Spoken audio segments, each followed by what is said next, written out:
एक समय की बात है। आनंदगढ़ नाम के एक सुंदर राज्य का राजा, राजा वीरेंद्र, अपने न्याय और दया के लिए मशहूर था। उसकी रानी, रानी प्रियंका, सुंदरता और बुद्धि का अनोखा संगम थी। दोनों का जोड़ा स्वर्ग से बना लगता था और राज्य के लोग उनकी मिसाल देते थे। लेकिन रानी प्रियंका के दिल में एक और व्यक्ति के लिए जगह थी, राज्य के सेनापति आदित्य।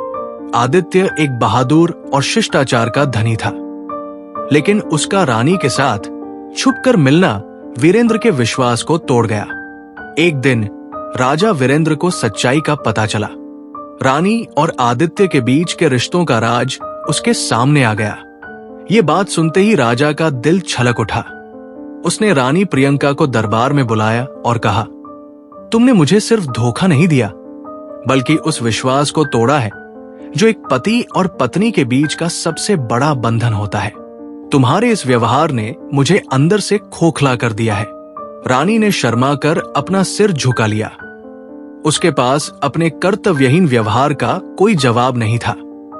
एक रात राजा वीरेंद्र ने फैसला किया कि वो नफरत के साथ नहीं जिएगा। अगले दिन उसने एक बड़ा फैसला लिया, रानी प्रियंका और आदित्य की शादी कराने का। दरबार में सभी लोग हैरान हो गए। राजा वीरेंद्र ने कहा, मैं चाहता हूं कि तुम दोनों अपने प्रेम को एक नाम दो, लेकिन मैं इस राज्य में और नहीं रह सकता। मेरा विश्वास टूट चुका है और मैं खुद के साथ ईमानदारी रखना चाहता हूं। शादी के बाद राजा वीरेंद्र ने अपने राज्य का राजपाट छोड़ा और सन्यासी बन गया।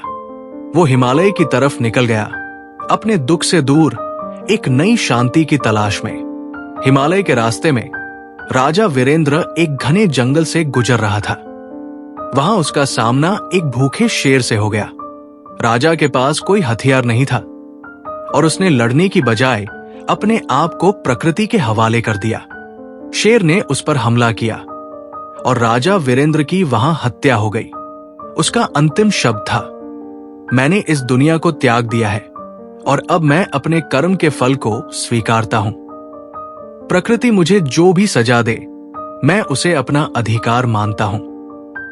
जंगल के जानवरों ने उस राजा की शांति और त्याग के प्रति सम्मान दिखाया और उसके शरीर को वहां एक बड़े पेड़ के नीचे छोड़ दिया, जहां उसकी आत्मा को शांति मिल सके।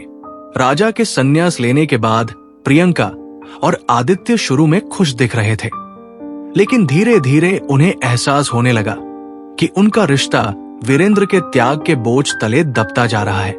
जब उन्हें राजा वीरेंद्र की हत्या की खबर मिली तो दोनों का पछतावा और गहरा हो गया। आदित्य ने प्रियंका से कहा, हमारे प्रेम ने एक महान व्यक्ति का जीवन छीन लिया। क्या यह सही था? प्रियंका के आंसू बह गए। उसने कहा, वीरेंद्र ने मुझे हर समय इज्जत दी और मैंने उसका दिल तोड़ा। मैं अपने आप को कभी माफ नहीं कर पाऊंगी।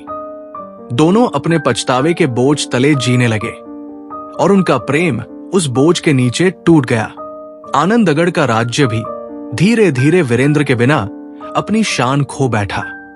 ये कहानी हमें सिखाती है कि विश्वास और ईमानदारी के बिना कोई रिश्ता टिक नहीं सकता। त्याग और क्षमा जितने बड़े हैं, धोखा और पछतावा उतना ही गहरा दर्द देते हैं।